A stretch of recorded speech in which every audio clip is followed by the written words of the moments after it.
नमस्कार, मी योगेश शिरसाट. आपण आलो अकोला शहरातील मोहम्मद अली रोडवर. या ठिकाणी हा एरिया जो आहे हा मुस्लिम बांधवांचा एरिया आहे. या ठिकाणी बरेच मुस्लिम बांधव या ठिकाणी व्यवसाय करतात आणि कालच रमजान ईदचा सण इथं साजरा करण्यात आला आहे. या ठिकाणी काही मुस्लिम बांधव सुद्धा जुडलेले आहेत. आपण अकोल्याचा खासदार नेमका कोण होणार आहे याची चाचपणी करण्यासाठी आपण अकोल्यातील शहरातील मोहम्मद अली रोडवर आलेलो आहोत आणि या ठिकाणी बरेच मुस्लिम बांधव आज उपस्थित आहेत. त्यांना सुद्धा अकोल्याचा खासदार नेमका कोण याची जनतेच्या मनातील कौल आपण जाणणार आहोत. या ठिकाणी काही नागरिक ज्येष्ठ नागरिक जुडले त्यांची सुद्धा संवाद साधणार आहोत. नमस्कार. तुम्हाला मराठी येणार का तुम्हाला?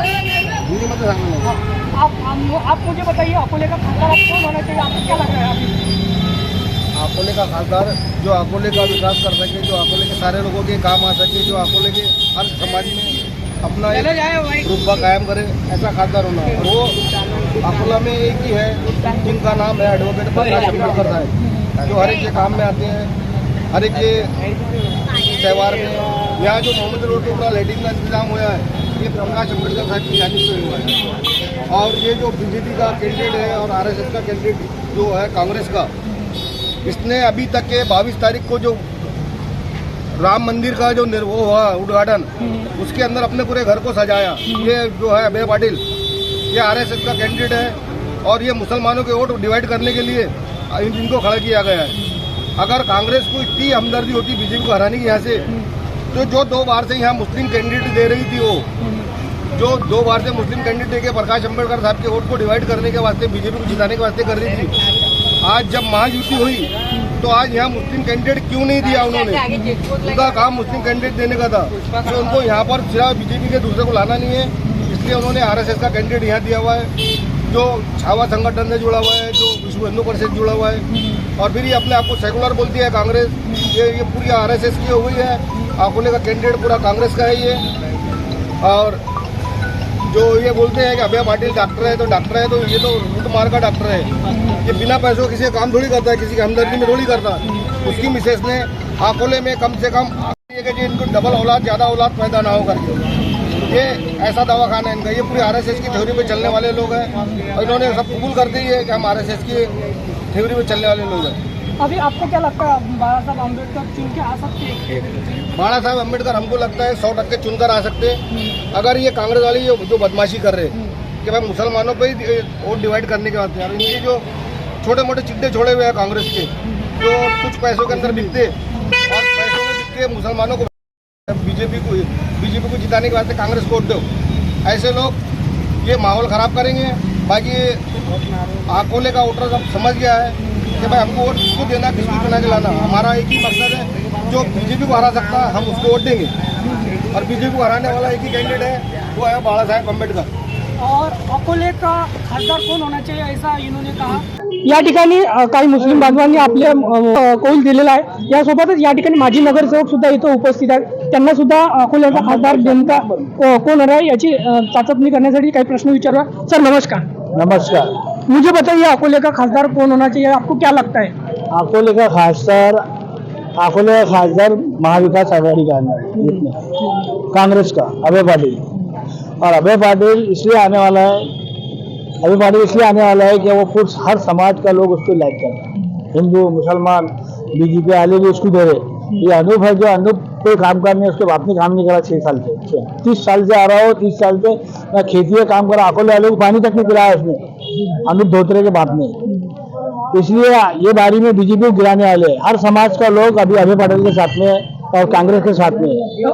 अभी एक भाई ने बताया कि यहाँ पे वंचित आघाड़ी के जो नेता हैं उन्होंने लाइटिंग लगाई, और अभय पाटिल साहब ने आपको ये रमजान ईद में क्या किया ऐसा कुछ?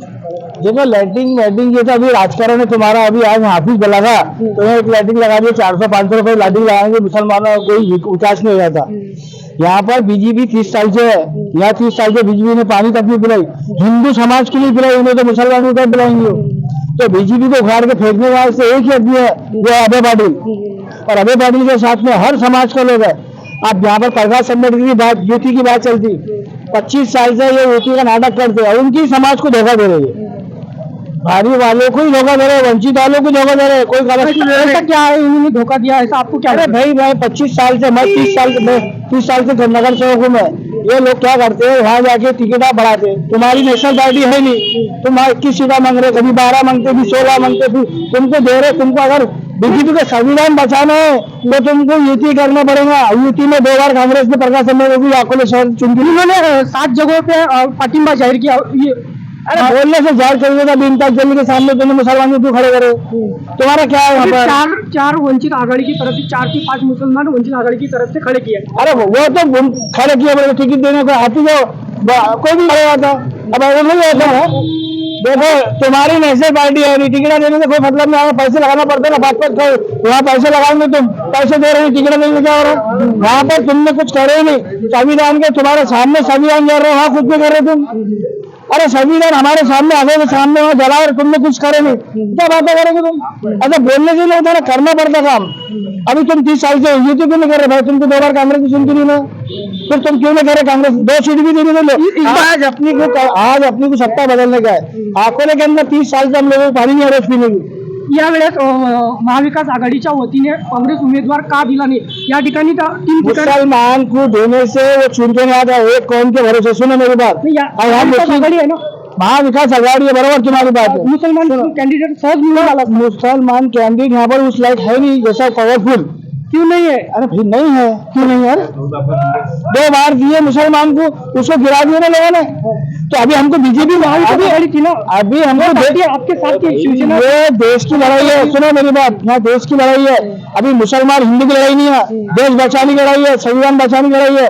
प्रकाश अम्बेडकर साहब संविधान बचाने वाले होते ना तो यूटी कर लेते, कांग्रेस से 2 छुड़ाई के 80 भी कर लेते।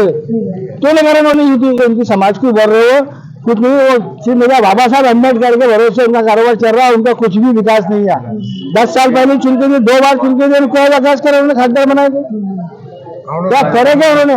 आज उनके पास से देखो भगत साहब चले गए, सूरज साहब चले गए, उन्होंने उनके पास से जो आमदार बने थे वो सब चले गए उनको छोड़ के। वो किसी को आगे नहीं आने देना। वो सिर्फ वो क्या करते हैं, वो खुद बीजेपी है, बीजेपी की टीम वो खुद है, वो खुद बीजेपी को ला रहे ना। यहाँ अकोले में 30 साल से कौन ला रहा? प्रकाश अम्बेडकर साहब ला रहे, यूटी नहीं करते, बीजेपी को चांस मिल जाता। आप बाबा साहब अम्बेडकर को चांस नहीं देंगे क्या? बाबा साहब अम्बेडकर को मुसलमान से गुजारिश है कि आगे भी अपना डाले, क्योंकि वो लोगों ने ही मुसलमान की यहाँ की भविष्य खराब करेंगे और यहाँ के पूरे विकास का उन्होंने सत्यानाश करेंगे। मैं आपसे ये पूछना चाहता हूँ, औरंगाबाद में इम्तियाज जलील के खिलाफ में मुस्लिम है ना, वो बाबा साहब ने अपना मुस्लिम उम्मीदवार क्यों डाले जब ये मुसलमानों की हक की बात करते हैं? अभी वंचित आघाड़ी की तरफ से 4 उम्मीदवार मुस्लिम के कैंडिडेट दिए वंचित आघाड़ी, उन्होंने हक की बात की, आपने बोला बराबर, पर 4 उम्मीदवार उन्होंने दिए। बाबा साहब अम्बेडकर को कांग्रेस ने 7 उम्मीदवार देने का बोली, पर बाबा साहब ने अपने सिर्फ वो मीडिया की तरफ से जब वो बातचीत कर रहे थे, नहीं बैठक हो गई, राहुल गांधी के साथ हाथ उठा के फोटो है, उसके बाद बाबा साहब ने अपने उम्मीदवार डाले। क्यों डाले? एक खुद चुन के नहीं आते, इन्होंने 12 उम्मीदवार किसको फायदे के वास्ते डाले उम्मीदवार? इन्होंने बीजेपी को फायदा पहुंचाने के वास्ते ये उम्मीदवार डाले गए।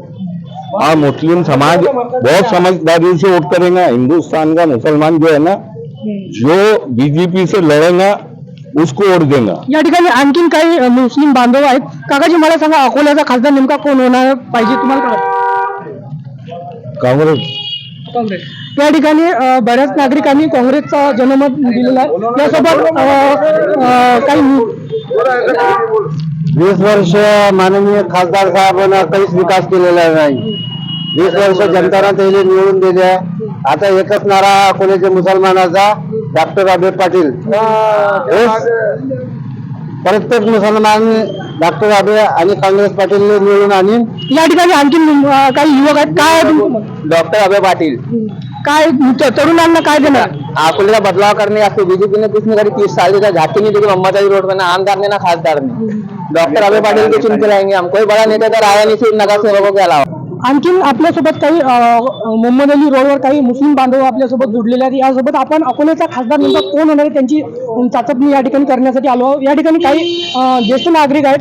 काकाजी नमस्कार. मैं नाम जुनेद खान. मैं आज अकोले में 3 कैंडिडेट खड़े हैं, एक बीजेपी का और एक हिंदू संगठन का. ये दोनों भी बीजेपी आरएसएस के कैंडिडेट खड़े हैं और कांग्रेस की थ्योरी गई यहाँ से कि यहाँ से मुसलमान कैंडिडेट में जाना चाहिए, इसलिए उन्होंने मुसलमान कैंडिडेट डाले भी. और मैं तमाम जनता को, तमाम मुसलमानों को कहना चाहता हूँ कि कांग्रेस की भी पॉलिसी वही रही है, RSS की भी पॉलिसी यही रही है कि अकोले की सरजमीन से अकोले से खासदार नहीं जाना चाहिए, इसलिए उन्हें क्रेडिट नहीं है। अब बेहतरीन कैंडिडेट अभी आपके सामने एक है, वो प्रकाश अम्बेडकर साहब है, जो तमाम जात के काम करते हैं, किसी का काम ऐसा करते नहीं, सबके काम में आते हो। मैं चाहता हूँ अकोले की सरजमीन सबसे पहले कि मुसलमानों को पूरे वोट देना चाहिए। और जो दलाल घूम रहे हैं, जो पैसे लेके खुद पैसे लेके घर में रख लेते हैं और लोगों को बोलते हैं कि कांग्रेस को डालो, कांग्रेस ने किया ही क्या आज तक 70 साल के अंदर? कांग्रेस ने मुसलमानों को ही नुकसान है। कांग्रेस के बरसे इख्तियार में मस्जिदें टूटी, मस्जिदों में ताले लगे, सारा काम मुसलमानों को ही खराब हुआ। फिर ये दावा खड़े होते हैं कि हमको वोट दो, किस बुनियाद पर मुसलमान ने वोट देना चाहिए? मुसलमानों ने उन कैंडिडेट से होशियार रहना चाहिए जो पैसे ले लेते खुद और मुसलमानों को वोट डालने लगाते हैं। तो मैं तमाम मुसलमानों से दरखास्त करता हूँ कि अब की तारीख ये मौका मिला है आपको कि आज जनता की अदालत में, मुसलमानों की अदालत में कैंडिडेट करेंगे, उस कैंडिडेट के लायक सीट है ये प्रकाश अम्बेडकर साहब। तमाम मुसलमानों ने पूरी दमदारी के साथ, पूरी ताकत से एक वोट डालना चाहिए। प्रकाश अम्बेडकर ही साहब MP के लायक है अकोले की जमीन में, और वही विकास कर सकते हैं। नक्कीच या ठिकाणी एमपीच्या लायकीचे खासदार म्हणून अकोल्याचे डॉक्टर बाबासाहेब आंबेडकर यांचे नातू ॲडव्होकेट बाळासाहेब आंबेडकर हे आहेत, यांचं मत आहे। या ठिकाणी आणखीन काही मुस्लिम बांधव आपल्यासोबत जुडलेले आहेत। काकाजी नमस्कार। नमस्कार। मला सांगा अकोल्याचा खासदार नेमका कोण असायला पाहिजे, काय वाटते तुम्हाला? देखिए, ट्रायंगुलर फाइट है, खासदार तो मैदान में खड़े हैं, अब काम पब्लिक का बाकी है। पब्लिक ने अपना वोट वेस्ट नहीं करना चाहिए, वोट डिवाइड नहीं होना चाहिए। ऐसी जगह वोट डालो कि वो किसको हराना है, आपको किसको जिताना है ये नहीं है, आपको किसको हराना है। उसके लिए यूनाइटेड जो आपका वोट है वो सोच समझ के एक जगह पड़े, जिसकी वजह से हम किसको हराना चाहते हैं। आज हराने के लिए ताकत सिर्फ बाबा साहेब अम्बेडकर में है, जो इसके पहले भी हरा चुके हैं और आज भी उनके अंदर वो क्षमता है। तो मेरी तमाम सेक्युलर वोटर से ये गुजारिश है कि वो अपने वोट को ज़ाया ना करें, सोच समझकर एक जगह बंच वोट डालें, जिसकी वजह से हमको जिनको हराना है हम हरा के दिखाएं। हम जिता नहीं सकते लेकिन हरा जरूर सकते हैं। आज जो दिमाग से और ठंडे दिल से जो वोट पड़ेगा वो बाळासाहेब को ही पड़ेगा। या ठिकाणी नक्कीच बाळासाहेब आंबेडकर यांना म्हणजे त्यांचा जनमत या ठिकाणी दिसून येत आहे। यासोबत काही नागरिक सुद्धा या ठिकाणी जुडलेले आहेत। मला सांगा, और या ठिकाणी आणखीन काही नागरिक आहेत, त्यांच्याशी सुद्धा संवाद साधूया। भैया नमस्ते।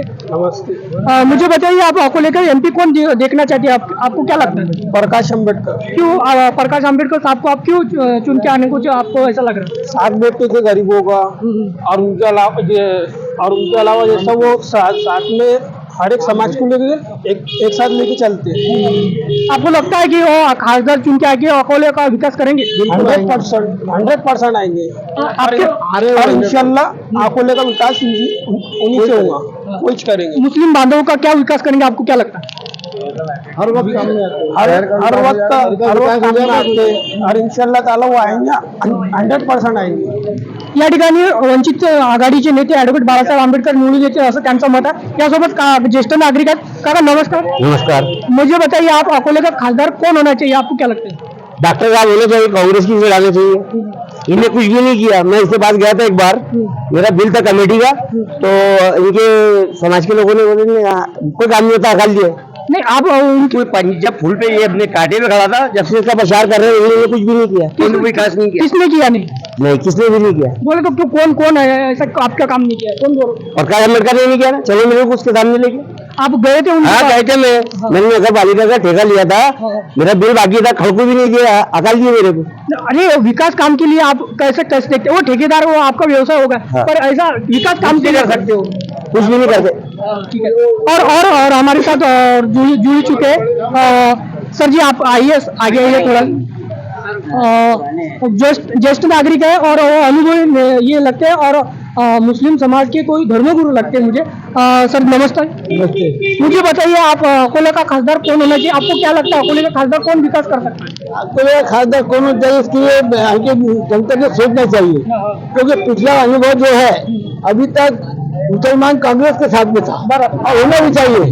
लेकिन हम अकोले के में कांग्रेस ने इतने सालों में मुसलमानों के लिए कुछ नहीं किया। इतने इवेंट में कांग्रेस का कोई लीडर मुसलमानों की तरफ से नहीं आया। हमने देखा प्रकाश अम्बेडकर ने मुसलमानों के लिए बहुत कुछ काम किया, बहुत जीवन में मुसलमानों के उसमें आया। मुसलमानों का इतना बड़ा जुलूस निकला बालाघाट का, कोई पॉलिटिकल पार्टी ने मुबारकबाद के बोर्ड नहीं लगाया, प्रकाश अम्बेडकर ने लगाया। अभी खदान पर एक लड़के ने, मुस्लिम लड़के ने आत्महत्या किया, उसका केस रजिस्टर नहीं हो रहा था। कोई पॉलिटिकल पार्टी ने रजिस्टर नहीं किया, प्रकाश अम्बेडकर ने वो केस कराया।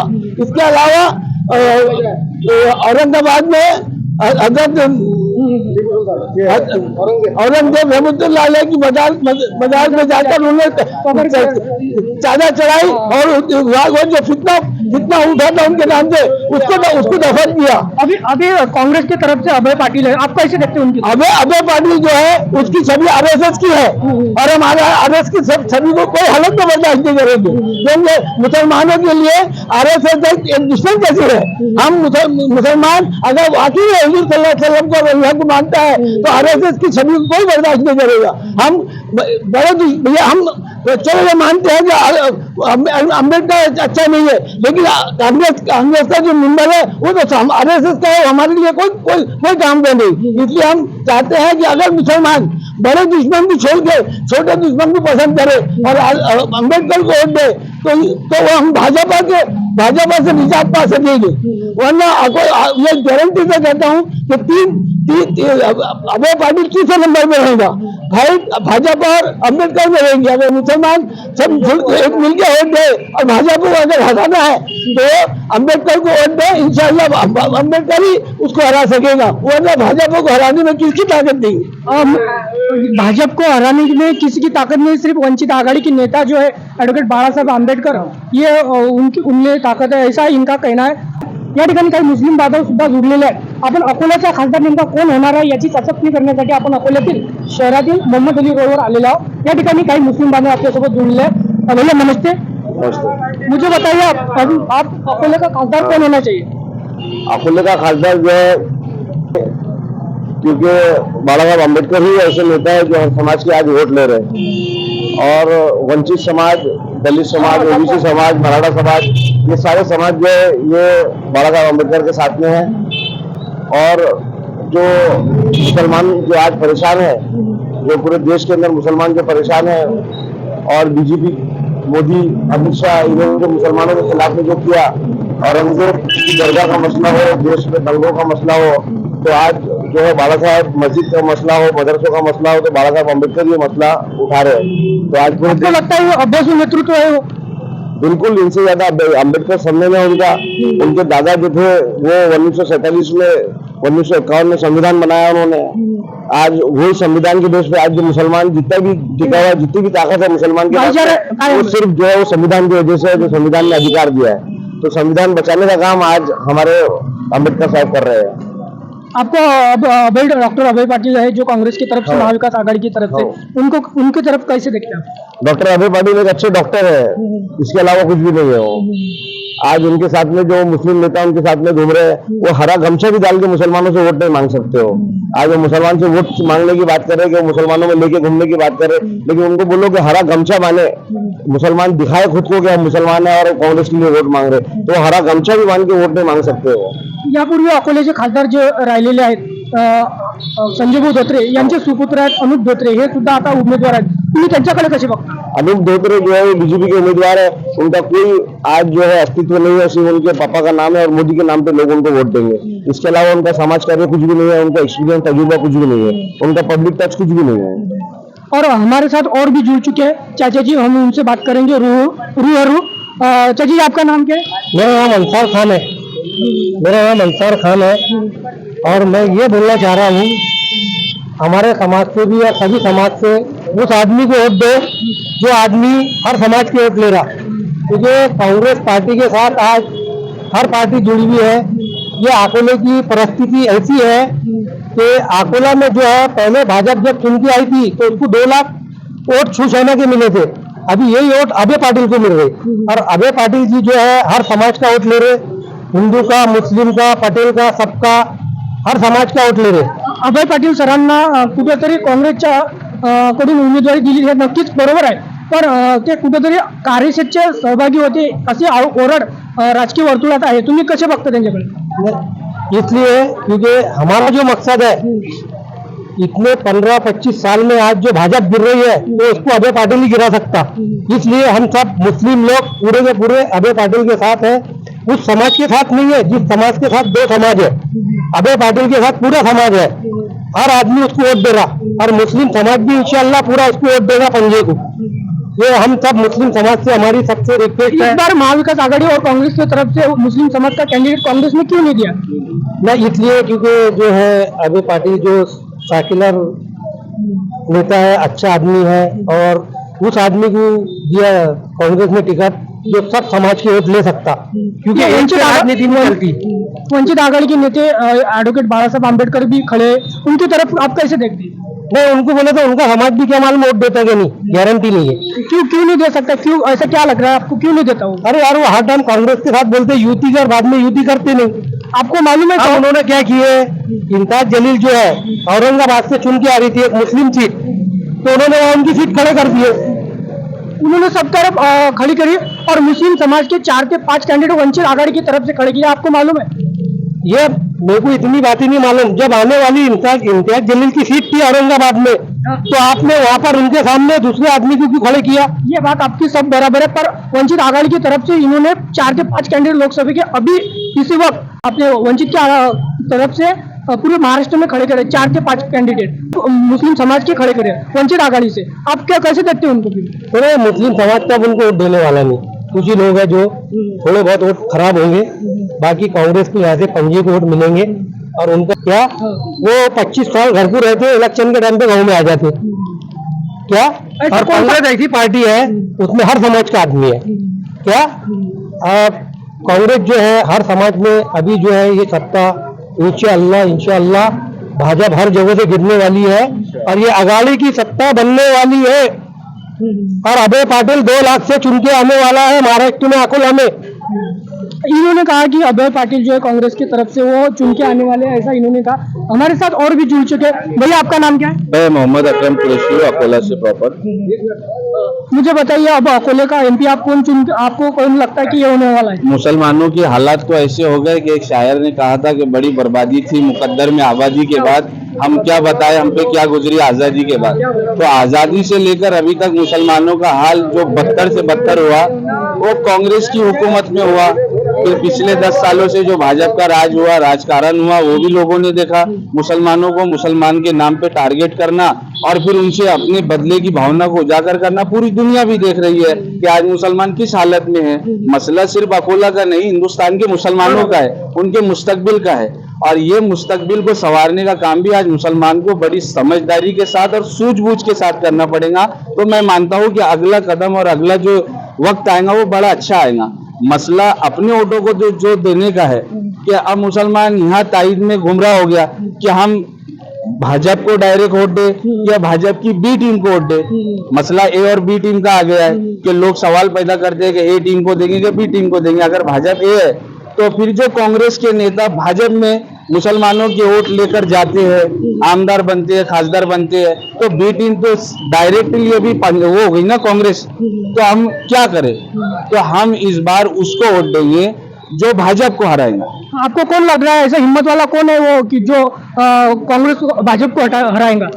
आज पूरे जिले ने देखा, हिम्मत वाले के बैनर भी लोगों ने देखे, हिम्मत वाले की डेयरिंग भी देखी. अकोले का दंगा हो, मुसलमानों के लिए आवाज हो, फिलिस्तीन के लिए दुआ हो. मुंबई के आजाद मैदान के अंदर एक ही हिम्मत वाले ने पूरे इंडिया से मुसलमानों को जमा करके और मेमोरेंडम जो दिया, दुनिया देश के प्रधानमंत्री को कहा कि आप जब फिलिस्तीन के साथ पिछली सरकारें थी तो आप इजराइल के साथ क्यों है. फिलिस्तीनियों के हक में किसी ने दुआ कराई तो प्रकाश अम्बेडकर है. कल भी चांद रात के दिन यहाँ पर आए और मोहम्मद अली चौक से लेके फतेह चौक तक के जो उन्होंने मुसलमानों के लिए योगदान दिया, लाइटिंग का इंतजाम किया, हर वक्त खड़े हो रहे हैं. यहाँ पर आए, कहा कि मेरी तरफ से सभी मुस्लिम भाइयों को, तमाम इस्लाम के मुसलमान भाइयों को ईद की मुबारकबाद. और ईद ये खुशियों का त्योहार है, अपनों का त्योहार है और अपनी खुशी में दुआओं में फिलिस्तीन को याद कीजिए, ये उन्होंने कहा. बाकी ये कांग्रेस के नेता बोल के बता दे, जो मुसलमानों के वोटों को लेना चाहती है मुसलमानों के लिए एक चीज बता दे। आपकी पढ़ाई कहाँ तक हुई? मेरा ग्रेजुएशन हुआ है। आप जैसे कि एजुकेट है ऐसा मैं एक व्यापारी भी हूँ, मेरा चिकन का पोल्ट्री का बहुत बड़ा काम है, अब्दुल रहमान पोल्ट्री करके। मैं अकोट फैल में रहता हूँ और अल्हम्दुलिल्लाह मेरे काउंटर्स भी बहुत है, अच्छा ताल्लुक है लोगों के अंदर, कनेक्टिंग ज्यादा है। अभी आपको क्या लग रहा है? आपका व्यवसाय वो बोल रहे हैं तो आप लोगों की राय से आपको क्या लगता है अभी? कुछ लोगों के बताने से और जिले की नौयत तय नहीं होती। आज आप घूम के देखिए, लोग ये चाहते हैं कि जो भाजपा को हराएगा हम उसके साथ में जाएंगे, और अल्हम्दुलिल्लाह मुसलमानों के अंदर सूझबूझ वाले लोग भी बहुत ज्यादा है। ठीक है, अपने जज्बात है, हम जिस लोगों के तरफ से उनके तरफ से बोलना भी जरूरी है, क्योंकि बोलेंगे नहीं तो साथ में रहेंगे नहीं। लेकिन हमारी राजनीति साथ में रहने की नहीं है, हक लेने की है, और हम इस बार इंशाल्लाह हक लेके रहेंगे, भाजपा को भी हराएंगे। और भाजपा को हराने वाला, हिम्मत वाला, जैसा आपने कहा था, आज अकोला जिला जानता है बाड़ा साहब की शुरुआत ही 3 लाख से होंगी। और जो एक सवाल आपने इसके पहले किया था कि इस बार महायुति की सरकार ने मुस्लिम कैंडिडेट क्यों नहीं दिया, ये भी मुसलमानों के समझ में आ गया। आज आपके पास राष्ट्रवादी शरद पवार कांग्रेस पार्टी है, सेना है जो फूट गई है, वापस से कांग्रेस है, आपके पास वोट बैंक है, तो मुस्लिम समाज इस काबिल नहीं है कि आपका वोट उसको ट्रांसफर हो। डायरेक्ट चुन के आ सकता था, यहाँ पे जो मुसलमान वोट कैंडिडेट दिया होता तो यहाँ पे चुन के आ सकता था। आपको लगता है महाविकास आघाड़ी की तरफ से अभय पाटिल की ओर से नहीं, उनको नहीं दिया होता तो मुसलमान कैंडिडेट को दिया तो वो चुन के आ सकते थे क्या? वो बिल, ये मसला जो है टिकट देने के बाद चुना के लाने का, ये जिम्मेदारी पार्टी की होती है। हमने पिछली बार 2014 में देखा, 2019 में देखा, वाहिद हिदायत पटेल और उनकी कौम ही इलेक्शन लड़ रही थी। बाकी जो कांग्रेस के मेंबर थे, लीडर थे, जो लोग थे, वो अदर पार्टी के साथ में थे। जो भाजपा का आंकड़ा 4 लाख के ऊपर नहीं जाता था, वो 5.5 लाख पे गया। तो ये वोट कहाँ से आया? कांग्रेस का वोट बैंक कहाँ पे गया? ये सवाल पैदा होता है, और ये जब सवाल पैदा होता है तो हमारे पास आंसर नहीं रहते। रही बात डॉक्टर अभय पाटिल की, तो अभय पाटिल जो विचारधारा से, मुसलमानों को इस बात का पता चल गया कि उनकी विचारधारा क्या है, वो किस समाज से आते हैं, वो किस समाज की सहानुभूति लेके खड़े होते हैं। तो क्या लगता है वो आरएसएस के, उनको उनके आरोप लग रहा है उनपे कि वो आरएसएस के पहले वो जो उसके सदस्य रह चुके हैं, आपको क्या लगा? बिल्कुल, उनकी जो एक किताब ही है, आप किताब उठा के देख लीजिए कि वो आरएसएस के, उनके पप्पा जो है वो भी आरएसएस के है। कार सेवकों की, जिसको हम बोलेंगे कार सेवकों की यहाँ मेहमान नवाजी करना, उनको रुखाना, आरएसएस के मेंबर होना, विश्व परिषद के मेंबर होना, सारी चीजें उनके पास मुहैया है। जब बाबरी का और बाबरी को तोड़ने के बाद मंदिर का निर्माण हुआ, पूरे दुनिया के मुसलमानों ने, हिंदुस्तान के मुसलमानों ने उसका तंज किया, तकलीफ हुई। सुप्रीम कोर्ट का ऑर्डर आया कि ये मंदिर मस्जिद की जगह थी, लेकिन आस्था के मामले पर हमने इसे मंदिर को दिया। तो उनकी बाइट थी, उनका पेपर कटिंग है कि मंदिर निर्माण के ऊपर भव्य शोभा यात्रा, भव्य कार्यक्रम, बहुत से लाइटिंग वगैरह। हिम्मत वाले ने या मुसलमानों के इलाकों में आके रमजान में लाइटिंग लगाई, और अभय दादा ने राम मंदिर के निर्माण पे अपने बंगले पर, अपने घरों पर, अपने इलाकों में वहां पे लाइटिंग लगाई। तो मसला साफ होता है कि मुसलमान के साथ कौन है। आपको लगता है यहाँ पे लग रहा है सबको कि हिम्मत वाला जो है अकोले का जो ॲडव्होकेट बाळासाहेब आंबेडकर उनले ताकद है, ऐसा इनका कहना है। और ठिकाणी आपल्यासोबत काही नागरिक जुड़लेले हैं। काकाजी नमस्कार। नमस्कार। मुझे बताइए, आप अकोले का खासदार आप कौन देखना चाहती है? प्रकाश अम्बेडकर। क्यों देखना चाहती है? उनके उन्होंने हमारा काम किए, क्या काम किया आपका? हमारा बाजार लगा दिया उन्होंने। हाँ। और बहुत काम किया उन्होंने हमारे। और आप उनके तरफ से क्या विकास करना चाहते हैं? क्या करेंगे वो, आपको क्या लगता है? बहुत विकास कर रहे हैं, आते रहते, मिलते रहते। कांग्रेस की तरफ से डॉक्टर अभय पाटिल है और भाजपा की तरफ से अनूप धोत्रे है, आप इनको कैसे देखते हैं? अभय पाटिल भी अच्छे हैं। अभी बाला साहब आम्बेडकर को आप चुन के आने को आपको क्या लग रहा है? आ सकते हो। या ठिकाणी बाळासाहेब आंबेडकर चुन के आ सकते ऐसा इनका कहना आहे। मी योगेश शिरसाट, आपण आज मोहम्मद अली रोडवर मुस्लिम बांधवांचे काही जनमत कौल आपण इथं जाणून घेतला आहे। यानंतर आपण अकोल्याचा खासदार नेमका कोण, या जनमत कौल आपण जनतेचा जाणत राहू। मी योगेश शिरसाट, युवा परिषद न्यूज, अकोला।